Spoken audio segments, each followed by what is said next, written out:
मी माझ्या मुलासमोर अतिशय असहाय्य आणि घाबरलेलो असतो रे. शेठजी, म्या हाय ना, म्या तुमची मदत करेन. शेवटी माझ्या कुटुंबानं तुमचं मीठ खाल्लंय आणि जर म्या कारखान्यासोबतच तुमच्या कुटुंबासाठी बी कामी येऊ शकलो तर ही माझ्यासाठी सौभाग्याची गोष्ट आहे.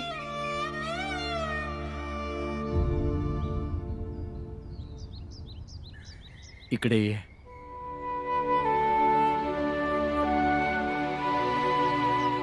इकडे ये.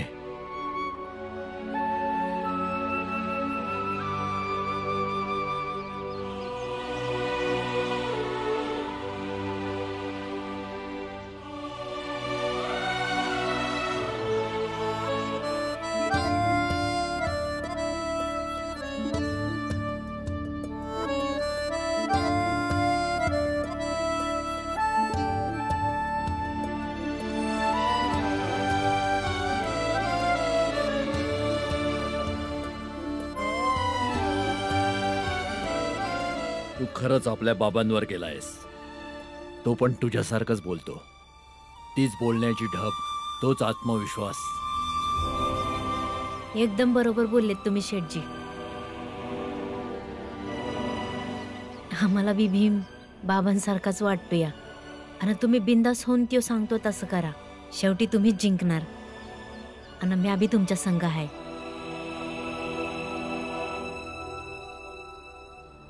महाराज, त्याचं काम संपवलंय म्या.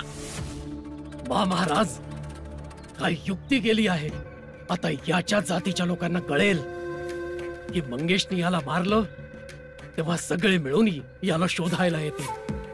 नवीन नवीन टोळी बनवलीये, उत्साहही जास्त असेल.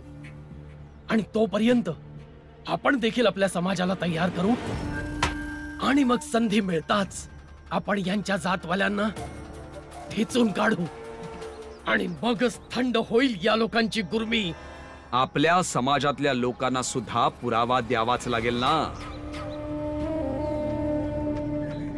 की ज्या भांडणात त्यांचा एक माणूस जखमी झालेला आहे तिथे आपला सुद्धा एक माणूस जखमी झालाय. असं झालंच पाहिजे बरं का.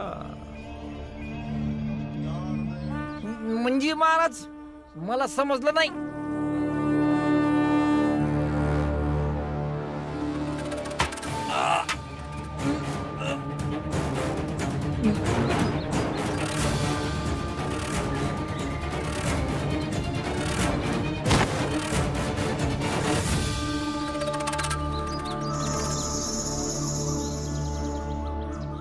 भीमराव,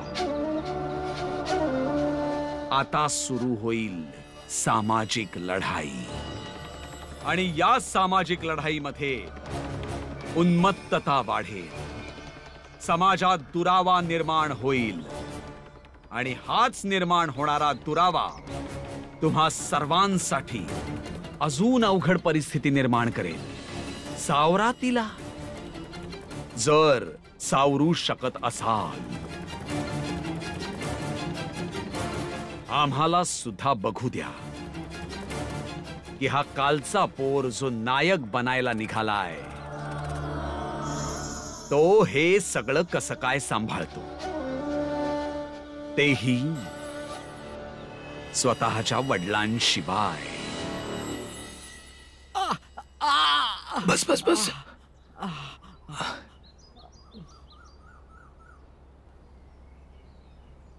आता तर तेच होईल जे ठरवलं होतं.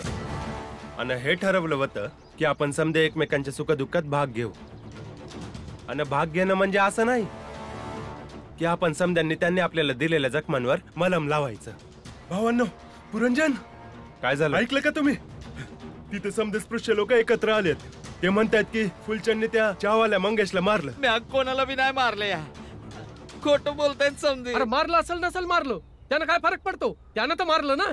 आणि जर त्या गोळ्या होत आहेत तर मग आपण पण आपल्या जातवाल्या समजांना गोळ्या करूया आणि आज त्यांना त्यांची जागा दाखवूया.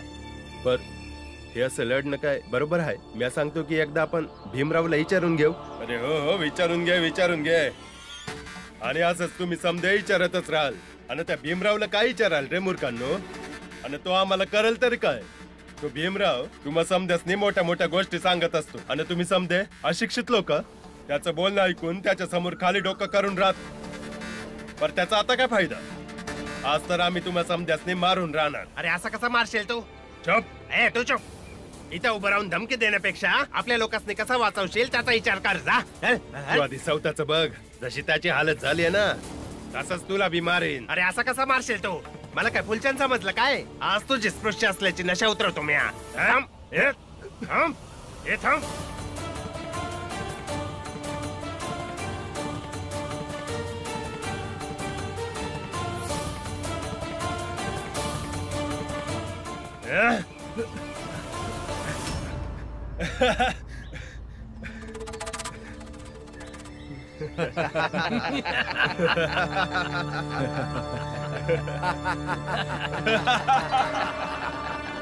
मासा सापडला जाळ्यात पंडितजी. मारा या पाप्याला. मारा.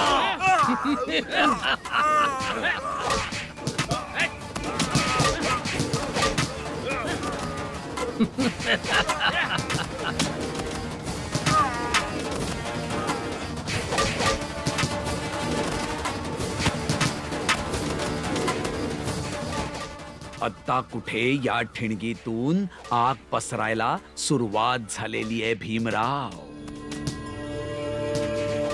आता पुढे बघूया की यातून काय काय जळतं आणि तू काय काय वाचवतोस ते.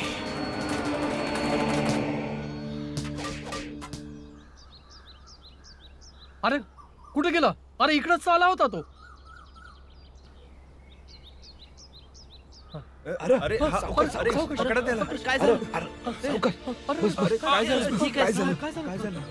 काय झालं? अरे बाबा पुरंजन येडा बनवून घेऊन गेला तो मला तिथं ते 3-4 जण होते. मी एकटाच राहिलो तिथं. लय मारलं मला ते समध्यांनी. बस बस बस सावकाश. पुरंजन, हिंसा कोणत्या बी समस्येचं समाधान नाही आहे. हे लोक असेच वागत राहतील. कधी ऐकणार नाही आपलं. एक काम करा, आपल्या लोकांनी एकत्र करा, बदला घेऊया. हेच करावं लागणार. चला. पण हे तर लई चुकीचं आहे ना. महाराजच्या सांगण्यावरून शेठजीनं असं मागणं मारायला नको होतं आणि मी मेलो असतो तर. अरे पण मेला तर नाहीस ना.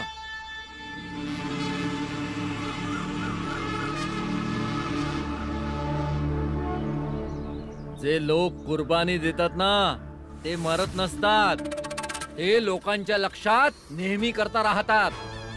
आणि ऐक मंगेश, जी लोक क्रांतीमध्ये ठिणगीचं काम करतात ना त्यांचं नाव क्रांतीच्या इतिहासात सुवर्ण अक्षरात लिहिलं जातं. समजलं?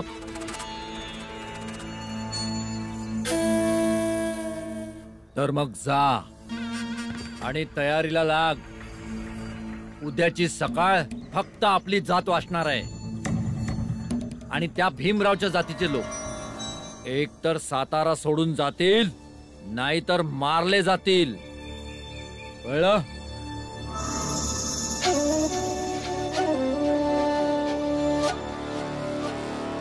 भीम भीम भीम भीम लवकर चल. काय झालं बाळा दादा? आपल्या लोकांमध्ये आणि स्पृश्य लोकांमध्ये मोठा संघर्ष सुरू झालाय. त्यांचे बी काही लोक जखमी आहेत, नाही आपले बी जखमी आहेत. ते लोक मारपीट करतायत आणि जीव घेण्याची तयारी करतायत. लवकर चल. शेठजी, मला जावं लागेल. नाही बाळा, तू आता लहान आहेस. अशा स्थितीमध्ये तू तिथे जाणं म्हणजे तुझ्या जीवाला धोका होऊ शकतो. शेठजी, माझ्या समाजातले लोक काही चुकीचं करत असतील तर ते थांबवणं माझं कर्तव्य आहे. चल. भावांनो, आता प्रश्न जातीचा आहे.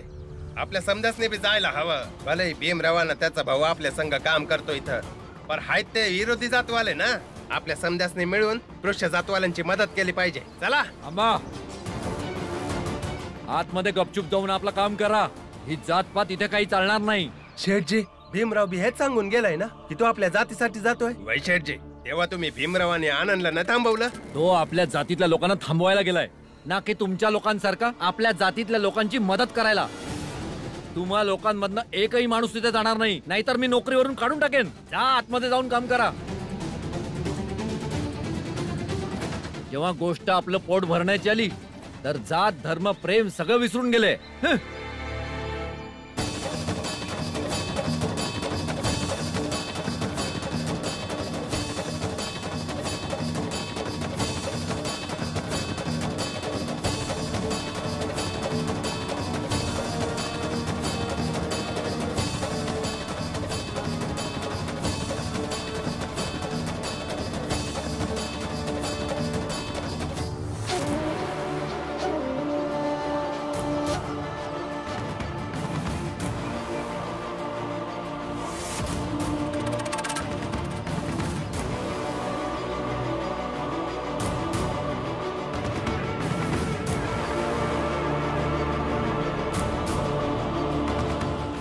समज संपूर्णच टाकूया, याला दाखवूनच ठेवूया. लय झालं तुमचं. या लोकांनी आपल्यावर आजपासून जेवढा बी अन्याय केलाय ना, त्या समजा अन्यायाचा आज बदला घ्या. अरे तू काय न्याय अन्यायाच्या गोष्टी करतोस रे? आज तर तुझा दुसरा पाय पण कापून टाकतो आम्ही. भावांनो, आज यांना यांची लायकी दाखवा, म्हणजे हे आज आपला सातारा सोडून जातील, नाहीतर मरून जातील. अरे तुम्ही लोकांनी आम्हाला जो त्रास दिलाय ना, त्या प्रत्येक त्रासाचा आज आम्ही बदला घेऊ. अरे तू जिवंत राहशील तेव्हा ना, आज तुम्हा समद्यांचा शेवटचा दिवस आहे. लय सहन केला तुमचा अन्याय, आता नाही सोडायचं. मारा मारा मारा मारा.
कुठे जातोयस भीमराव? तुझ्या थांबवण्याने हे आता थांबणार नाही. आणि लक्षात ठेव, जर कुणाचा जीव गेला तर त्याला जबाबदार तू असशील.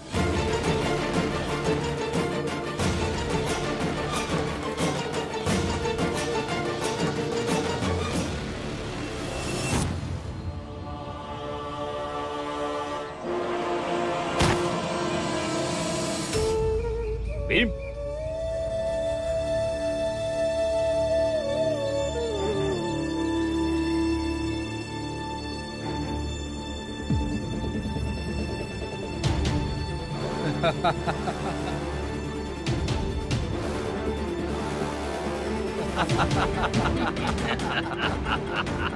आता तू इथून जाऊ शकणार नाही भीमराव. थांबा थांबा, लढणं बंद करा. ते सगळे खूप दूर आहे. ते सगळे उन्मत्त झालेले. प्रतिशोधाचा अग्नी भडकलाय. तुझा आवाज त्यांना ऐकू जाणार नाही.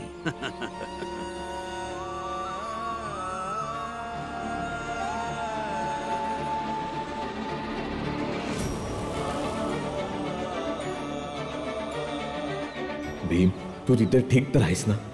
अचानक वेगळंच मन झालंय. कोणत्या संकटात तर नसेल ना? संकटात असेल तर तू सांभाळून घे. त्याच्यामध्ये एवढी हिंमत तर आहे.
तर मरून जा ना.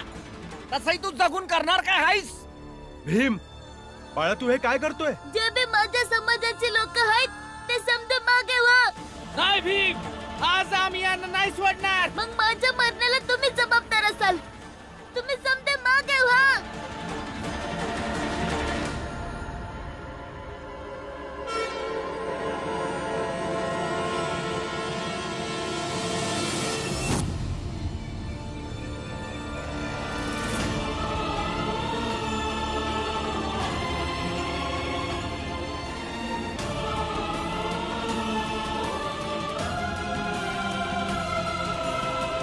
आता का बरं मागटले? भिले का तुम्ही?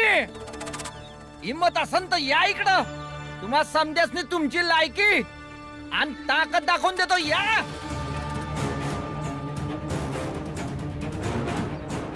एका मुलाच्या घाबरवण्याने जर संपूर्ण समाज घाबरत असेल तर त्यांच्याकडून हिमतीची कशी काय अपेक्षा ठेवायची? आज पुन्हा एकदा सिद्ध झालंय की यांचा समाज दुर्बळ आहे. हे बघा, तुम्ही महाराजांचं आणि चायवाले काकांचं ऐकू नका. ते दोघं बी तुम्हासनी भडकवतायत. मग तुला काय वाटतंय भीम की हे समधे आमासने असंच मारत राहणार आणि आम्ही समधे असं गुमान मार खात राहायचं का? अजिबात नाही. आणि जर या समद्यांचं मन कुणासनी मारून शांत होत असेल तर समद्यात आधी भीमरावच मरल. नाही भीम, समजात आधी आम्हासनी मारावं लागल. नाही आत्या, थांब. यांना आधी मला मारावं लागल. आणि तुमचा माझ्यावर जरा बी विश्वास असेल ना तर यासनी मला मारू द्या. कोणी बी पुढे येणार नाही. आणि जर कुणी मला वाचवण्यासाठी पुढे आलं ना आणि जर मी जिवंत राहिलो तर मी कुणाशी बी कधी बी बोलणार नाही.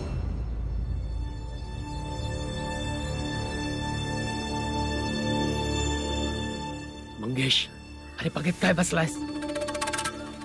अरे एकाच वारात संपवून टाक्या भीमरावचं प्रकरण. काय भीमराव, तर मग समजाच्या आधी तूच मरशील. कुणी पुढे येणार नाही. कुणी पुढे येणार नाही, नाहीतर मी स्वतःला संपवेन. मला यांच्या हातून मरायला आवडेल पण तुम्ही त्यासने मारणं मला नाही आवडणार. भीम, हा काय येडपण आहे बाळा? मी खुळेवाणी नाही बोलत आहे आत्या, हेच बरोबर आहे. मारा, मारा ना. आज तर तू मरशीलच. नक्कीच मरशील. कारण का तुला वाचवणारा तुझा बाप रामजी सकपाळ पण इथं नाही आहे.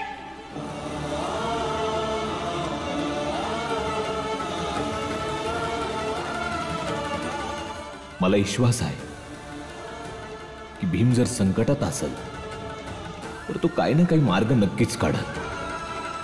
त्याच्यात एवढी बुद्धी तर आहे. जा भीम, या आयुष्यात तुझं तसंही काही काम नाहीये.